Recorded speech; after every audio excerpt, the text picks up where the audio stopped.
Hei, kansainvälinen meininki, seuraava vieras Hollannista, niin vaihdetaan Englantiin. Our next guest is Maria Bobenrieth, who has made a remarkable career in the field of sports for development. She's originally from Chile, but has studied in the United States and currently lives in the Netherlands.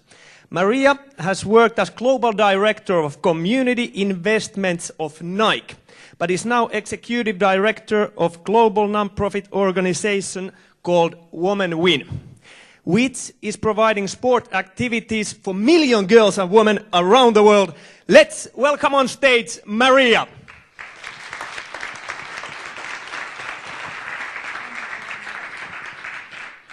I'm sorry I have to speak English, but I saw that your headmaster is making you speak English, so think of me as an additional English lesson. I'm very excited to be here in Helsinki. I haven't been here in many years, and your city gets more beautiful and the water gets better every time I come. So I'm also really excited about having so many young people in this audience, but I'd like to know who's here. So could you raise your hand if you work for a nonprofit organization? Great. If you work for a government organization, anybody from government here? Oh, fantastic. Anybody here from the private sector, from business? Wow, this is brilliant. And let's see, I'm going to ask about students in a minute. Anybody else, other organizations, international organizations like the United Nations or organizations like that? And anybody I missed? Who else is here? I know we have presenters and athletes. Okay. Did I miss any type of organization? Okay, students, how many of you have one sport? And what's your favorite? Let's talk about your favorite sport. How many of you love football? Big love football. Okay. Gymnastics. Fantastic. Volleyball. Some volleyball players. Do you play netball in Finland? No? Not really? Okay. Handball? Handball, great. Hockey. Ice and field hockey, both. In the Netherlands, where I live now, they play a lot of field hockey. Okay. Anybody here do equestrian, ride horses? One, I know there must be people in this room tango dancing. I think in Finland that's a sport. Dance. Is dance considered a sport? Yes, great. Golf. Golf, yes. Swimmers? Fantastic. Actually, according to the World Health Organization, gardening is also a physical activity and sport. So what sports did I miss? Basketball. Basketball. Oh, that's right. That's right. And look where we are. I was waiting for you to shoot a hoop or two. Basketball, yes. And are there any indigenous Finnish sports that are played that I wouldn't know about? Sports that maybe... Baseball? I forgot about baseball. Do you play baseball? Okay. Finnish baseball. Okay. Korfball. Okay. What else? Well, last night at dinner, I was told that in one part of Finland, Nina, I don't know if this is true or not, they actually have sports like wife carrying. And I love those sports. Those are around the world, that's one of the things we often look for, indigenous sports. Okay, great. So I'm going to tell you a little bit about WomenWin. You know I worked at Nike for 10 years. And so I'll tell you a little bit about how I made that transition and why it was so easy for me to go from working for Nike to working for WomenWin. And I'll tell you another secret. My worst day at WomenWin is better than my best day at Nike. And there's a reason for that. And I love sport. Sport has been a part of my life since I was a little girl. I was 8 years old when my family moved from Chile to the United States, and I didn't speak English. It's very hard to believe now, but my first language is Spanish, and I didn't speak one word of English. And sports was my universal language. It allowed me to fit in, to make friends, to communicate. And throughout my life, the things that sport have given me, the most important thing that sport has given me is, and has built resilience muscles for me. What do I mean by that? What I mean by that is that sport teaches you to get up when you fall down. It teaches you to get hurt and get going. It teaches you to show up on time because your teammates are counting on you. And more than anything, it teaches us to fail, and that failure is actually really a block of success. So I want you to think about that, because I'd like you to leave here thinking about what you can do with this amazing opportunity that you have as students. You're in one of very unusual schools that actually sees sport as a foundation for a bigger life and a bigger contribution. So with that, I'm going to now tell you a little bit about WomenWin, and hopefully, oh yeah, I'm supposed to use this, I think. I can make this work. I have beautiful photos, so I'll tell you a little bit about the photos. This one is taken in Myanmar in Burma, a country that is just recently moving into democracy, where 1 in 3 children are in child labor. And the statistics are horrifying, but I'm not here to tell you about all the problems that girls and boys have in the world. I'm here to tell you that they're the solution, not the problem. And that sport is one tool. It's not the only tool, but it's one tool that can hugely contribute to changing their lives forever. So let me see if I do this right. This one. And instead of talking a lot more about WomenWin, I'm going to show you 2 short videos, and this one is about the organization I work for now called WomenWin.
There's one very basic reason why we use sport, and sport, again, is our tool, and it's because we believe that we need the leadership of girls and women for a just and prosperous world for everyone. Every society, and you are fortunate enough to live in a society that truly values women, and therefore you're one of the most prosperous societies in the world. There's a direct link to poverty and to many other indicators that show us that investing in girls and women brings returns for everyone. But aside from that, it's their right to participate in sport. It is enshrined, I think the first speaker talked about this, it's your right. It's enshrined in the Article 31 on the rights of the child, in CEDAW as rights of women. It's UNESCO. It's enshrined in so many policies and laws, but it's in fact not very well applied throughout the world. I want to show you one other video because I want to make this a bit more personal. There's so many stories I could tell you. Our organization works in about 30 countries with about 40 organizations, different types of organizations, who use sport in many ways to address many problems and challenges that adolescent girls face. I want to show you a short video, I hope you can understand, about a young woman in one organization in Nepal. Her name is Manu. She is a trekker. And her life story is a story that I could tell you about many young women, but I think she tells it best herself. Part of what we do is build the leadership of adolescent girls and young women to be able to tell their stories, because in telling your story, you do build those resilience muscles. So let me show you a little bit about Manu. She's the first trekker here. She works, or actually she's the one in the back. She works for an organization called Empowering Women in Nepal. It is a social enterprise, which means that they're a for-profit, and the profits that they make go into empowering women. They take Dalit, which are the lowest caste women in Nepal, and turn them into trekkers. So let me have Manu tell you about her story, and then we'll talk more.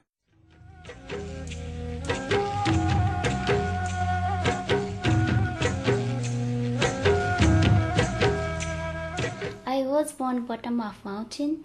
We didn't have money, not enough to pay for my school. My mom, she not allowed to go to school. That's why she didn't have a job. I feel really hurt because my friend goes to school. One day I live in my house. I want to learn and then become equal to men. I can't read, I can't write because my education is lower. I feel so hard. I feel cry. I feel cry and I want to be like my friend. Like study and writing. When I got older, I get married. I have one beautiful daughter also. And then after few years, my husband got another wife.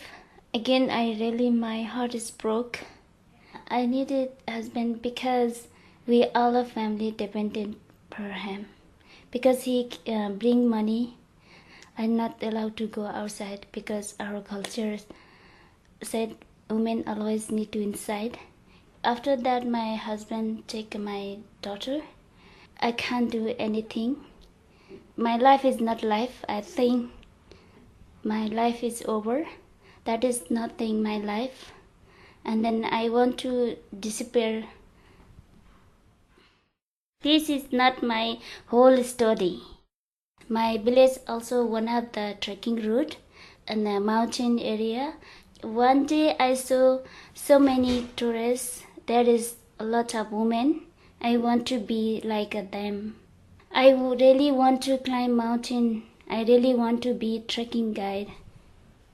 My community said, "This is not good for you. This is for men job. You don't think about that." But I really want to climb that mountain. And then I want to know what is there. I took a climbing class, basic training trekking guide course. And then there is lots of women like me. When I climb the mountain, I'm really shaky, scary, hard for me. I'm thinking I cannot do this, but I really want to show my husband I'm also can do like a man. I really miss my daughter that time. I wanted to show my daughter I can climb mountain. If we really want, we can do anything. Then I started climb to mountain and then I reached the top. I feel so happy and then I feel like flying.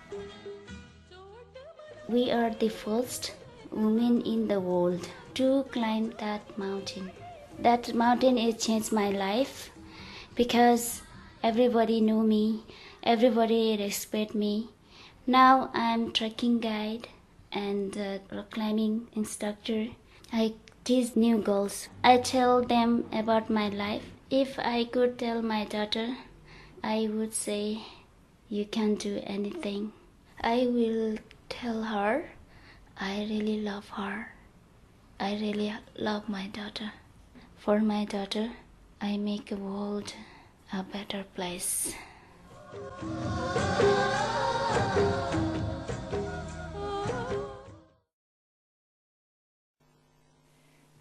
Every time I see it, I get teary-eyed.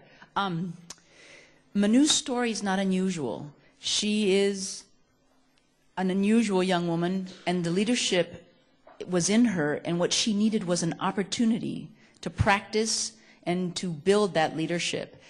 She made this film in Amsterdam where we have young women come for 2 weeks and they learn all of the skills. She cannot read, she cannot write, but she learned how to use a computer enough to be able to put sound and pictures together to make this video herself. And I could have told you her story, but our whole existence at WomenWin is about empowering young women, and so we believe, again, that they need to tell those stories.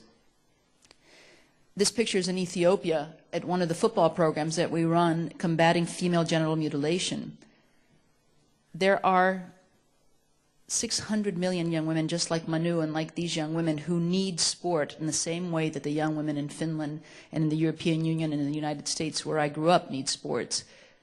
And I will tell you something else. This is not just a developing country challenge. My guess is if we look at the statistics in Finland, and I don't know them, but sports, access to sports is really related to socioeconomics and culture. It is not just about culture. If you have participation in schools that goes down, and I don't know if children here get to do, other than you, get to do sports every week, but every time there are budget cuts in the United States, or in the Netherlands, sports is the first thing in culture, the first things that get cut. And then what you're left with is those of us who were fortunate enough to grow up in families that could afford, although my parents weren't excited about my doing sports, we could at least afford to do sports.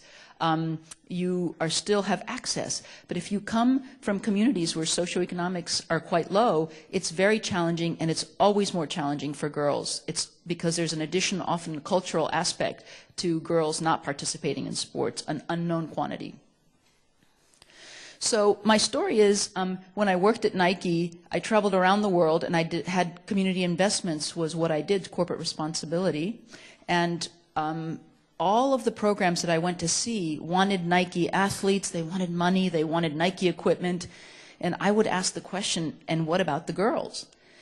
And what I saw is when there were girls in programs, it was a few and they weren't playing very much. And I would ask the question, okay, if you have girls in the program, where are the separate changing rooms? Where are the female coaches? What do you do about things like bras and underwear?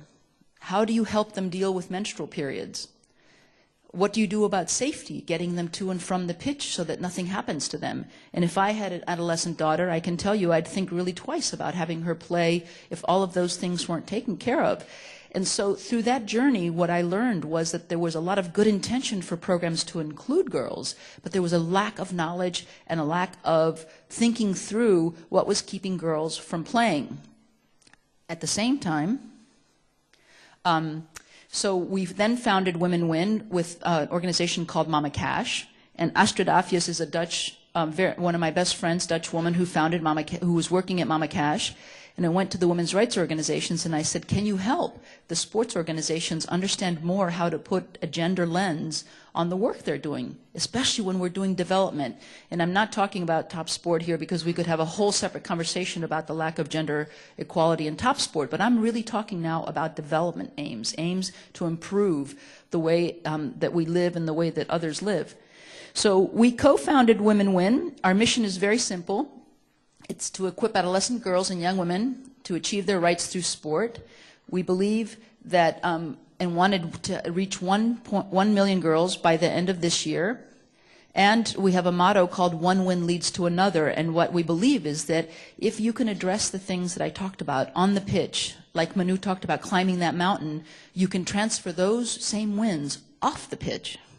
So I'm very proud of our organization. To date, we've reached directly or indirectly about 1.25 million girls with tools, with direct funding, but also really improving the way that organizations implement sports where they really think about the possibility of aligning it to the development of girls. And here's really the secret. The same barriers that keep girls from playing sports are the barriers that keep them from participating in society. The same exact barriers. Now, I told you a couple of those.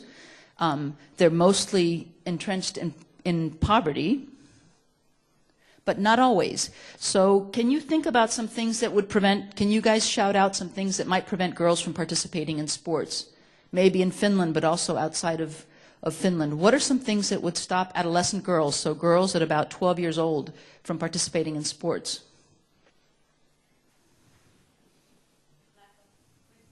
Lack of equipment, very important. For everything from bras, underwear, to literally safe equipment for them to play with. Come on, I gave you some hints. Sometimes it's family, cultural pressure.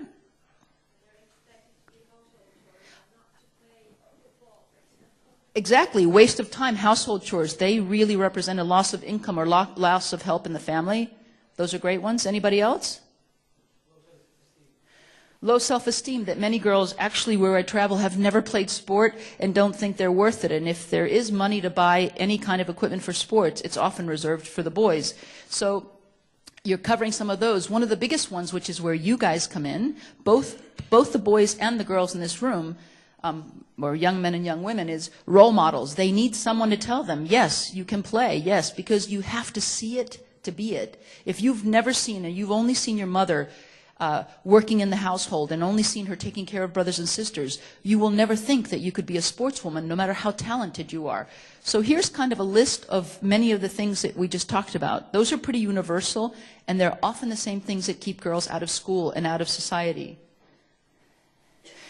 And then I won't go through all of these, but specific to sports, there's a whole list of everything I talked about, personal safety, constraints. So if you're designing a program, or if you're going to volunteer in a program, these are all things that you need to think about if you're going to get girls to go to school. And I will tell you something else about my experience that goes contrary to what I believed when I first started this work, which is most parents, fathers and mothers, really do want better for their girl children. And if they see sport as a pathway to improve those children's lives, they will absolutely support it. What they're really worried about is the safety of the girls. And so often what we find going house to house, getting girls to come out and play, what we find is that what the concerns of the parents are, they tend to be around safety.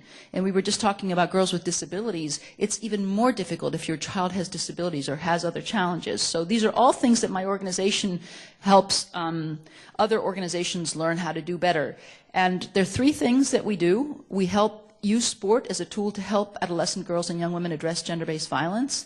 I know there's a lot of dialogue in Finland, like most of Europe, about what this really means, but how we define violence. It's not just sexual violence. It's all kinds of harassment, verbal violence. Many countries, and I would argue in most places in the world, most of us don't understand what violence is because it's not really defined. It's defined, and sometimes you can see it in extreme ways, but it's not always defined in more subtle ways.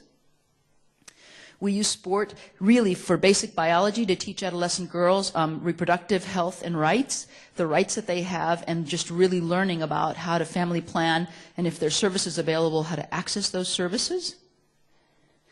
And we start with financial literacy, but this is really geared towards education, where we want girls to stay in school, go back to school, think about a future that goes beyond probably what they're seeing at home with their parents. We have three core values. Everything we do is focused on girls. Sport is our power. It's our tool. And we collaborate. We collaborate with everyone, with top sport organizations and all types of organizations. I'm not going to show you that because it's not that interesting. But what's the evidence? So let me talk to you a little bit about the evidence. So after doing this work now, we're about 8 years old. We've worked with about 1.25 million girls. And our evidence shows us that most of the time when you pair sport with a girl-centric curriculum, and so we have a curriculum called the Goal Curriculum that we use, that very specifically what happens is twice a week or once a week, it's 9 months, girls go and do sports for about, they do a classroom setting or they do games, and then whatever that lesson is, they go out on the pitch and play. So for example, if today's lesson is about self-confidence and we're going to talk about using your voice, we'll spend about 30 minutes talking about how to do that and doing different exercises. Then you go out and whatever sport you're playing, we focus on how to use your voice. Say I'm open, say, communicate with your voice. And so what we try to do, which is what you're doing here in this school so beautifully, is learning how to put into the body the lessons and life lessons that you're learning. So it would be much more fun for all of us if we could have having you guys play games as I'm telling you this, as opposed to sitting here talking. But these are just some of the statistics I wanted to show you. Oh, that picture's taken in India, by the way. So we work on looking at what we call BACS. We look at behavior, attitude, condition, the knowledge, and the status of girls. A lot of our work is around knowledge, so just having them learn and know that there's another opportunity or another way to do things, and attitude.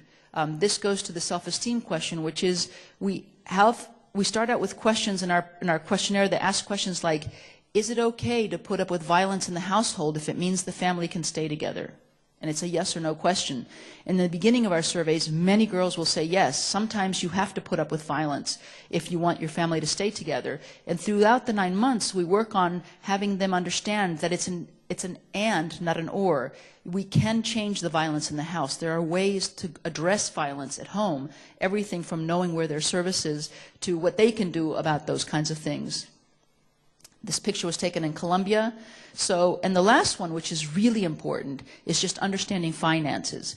They get basic financial literacy, so how to make a budget, how to count money, how to prioritize, and I'm sure you guys can relate. If you have a certain amount of money, we play a game with them that has 20 cards. There's a mobile phone, there's books for school, there's candy, there's all kinds of things, and they work in groups to prioritize what's more important. And we say, you've got, get down to 5 cards, get down to 2 cards. What's the most important thing? It's a way for them to think about how to do that. So in closing, what I really want to tell you is that sport can be amazing. It also has a dark side, and I'm not up here to tell you that sport will solve everything. You have to think through the appropriate curriculums, the appropriate tools, and question the parts of sport that also are quite dark. But it can be such a powerful universal connector. And this was taken in Tamil Nadu in India, because it builds those resilience muscles. And starting from that starting point, what we see is all of you in this room and all of us young people, but especially you young people, you're the future, and you have a tool now. You're learning here this amazing tool that you can use it for something really big and really important.